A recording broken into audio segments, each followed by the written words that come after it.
What's up, guys? It's Jacob with the Degenerate Gambling Life, and we have another great episode for you today about getting value in your redraft fantasy drafts. And what is value exactly?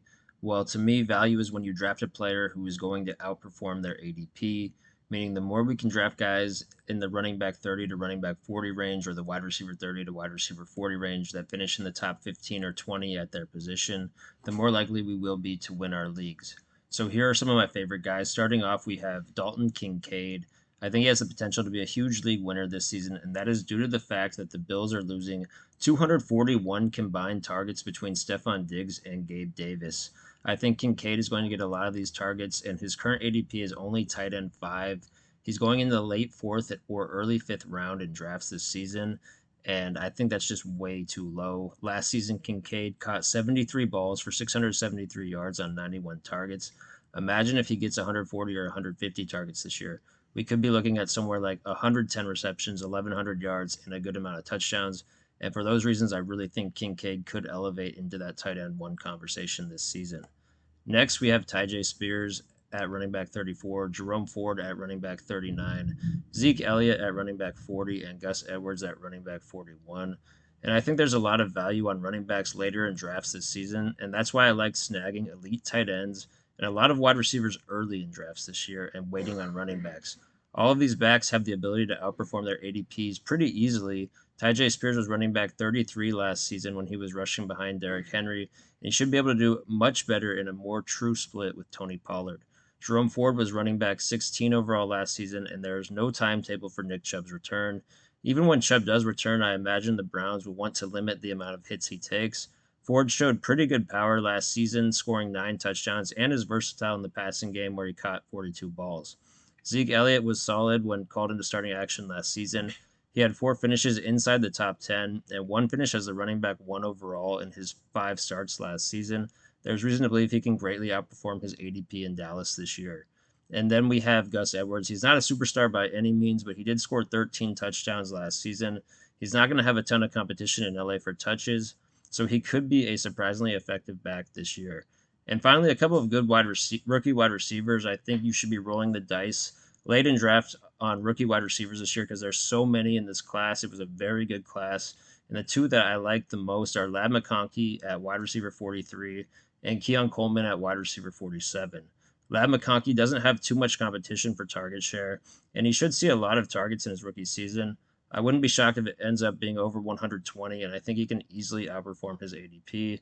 And for the same reasons I love Dalton Kincaid, I also love Keon Coleman. He should get a lot of opportunities to shine in the Bills' offense this season. A great debate. Josh and I are going to be debating whether or not we would rather draft Kyle Pitts or Jake Ferguson first in redraft fantasy football leagues this season. For me, I definitely prefer Kyle Pitts. I know he's let people down a lot over the years in fantasy football, but he's still a very young player. And I do think that this is the season he will elevate. Kirk Cousins made TJ Hawkinson one of the best tight ends in the league last season before his injury. He was actually the highest scoring in points per game last year before the injury. And I think Kirk Cousins will elevate Pitts as well this season. They're also working Pitts into more packages as a wide receiver in practices this offseason. So I think he's going to have a lot of opportunities and he's going to really shine this year. I'm going to go with the tight end that's at the very bottom of the tier that Kyle Pitts is in, Jake Ferguson. He's a stable producer. He's a number 2 option in a great Cowboys offense, and I'm a Cowboys hater, so that's telling you something. The Cowboys have a history of producing top 10 tight ends with Dak Prescott, and Ferguson goes a round or two later than Pitts. And, at the end of the day, he's going to be right there with Ingram and all those people that go before him. So you can still get you another high upside wide receiver running back while taking Jake Ferguson. Excuse me, sir. Would you like another hot take? Yeah, definitely. Keep them coming.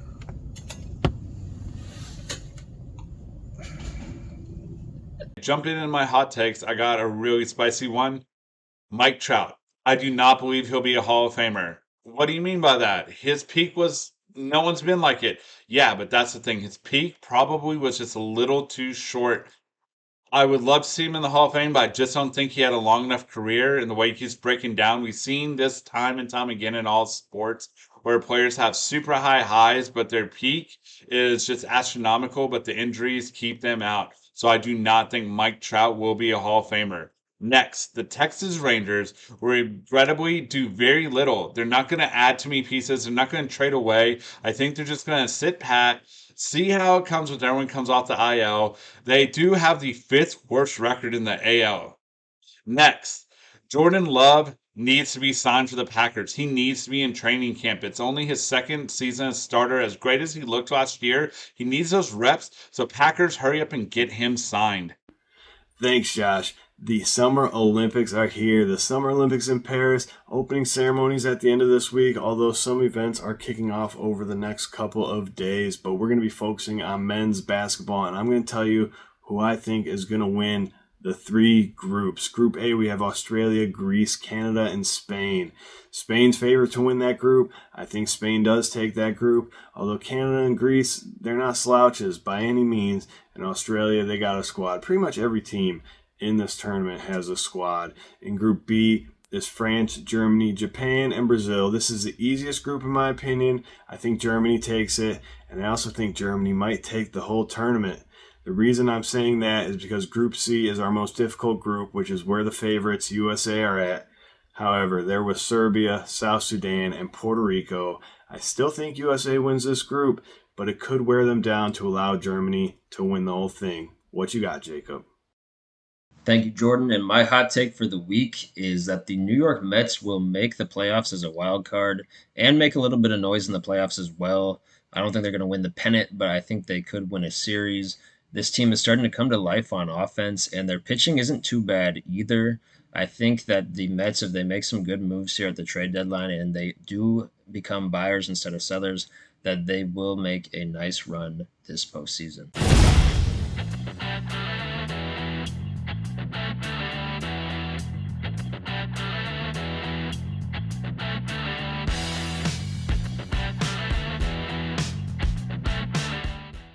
This is a poker hand I played in a private game at Shuffle 512 in Austin, Texas. In this hand, we were playing 1-2-10, and an early position player raised to $25. I 3-bet in the cutoff to $125 with Black Kings. The button called, and now the small blind 4-bet to $600.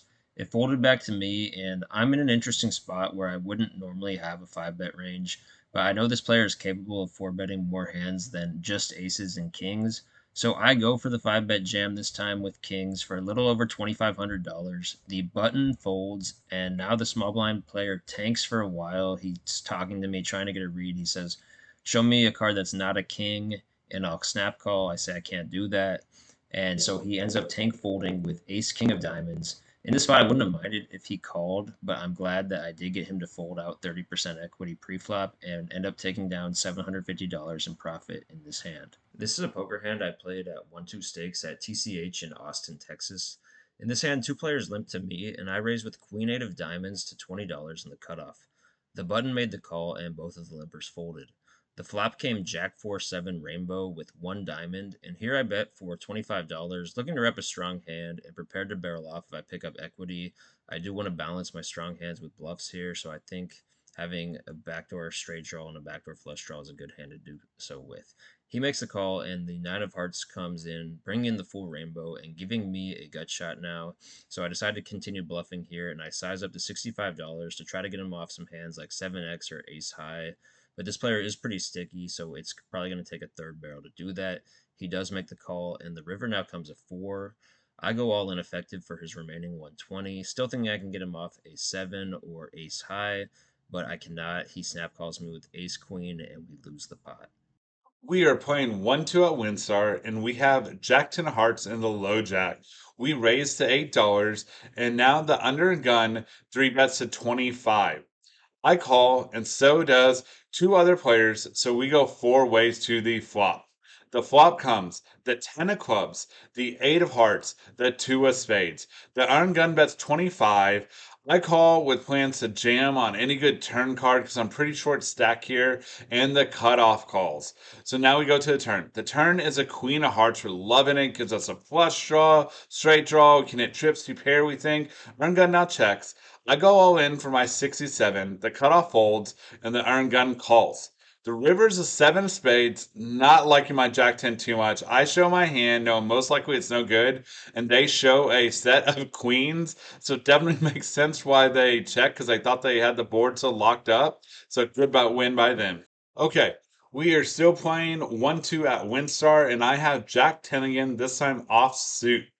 I limp in from Arngun +2, and so does a million people. We go 6 ways to the flop. The flop comes the 10 of clubs, the 10 of diamonds, and the 6 of hearts. It checks to me, and I bet 18.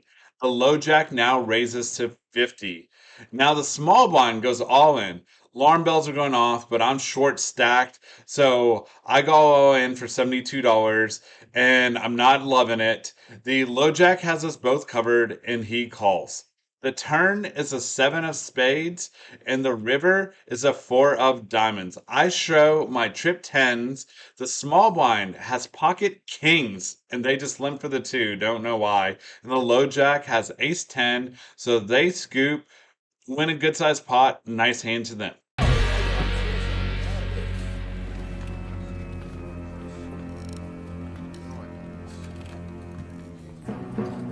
Soccer hooligans.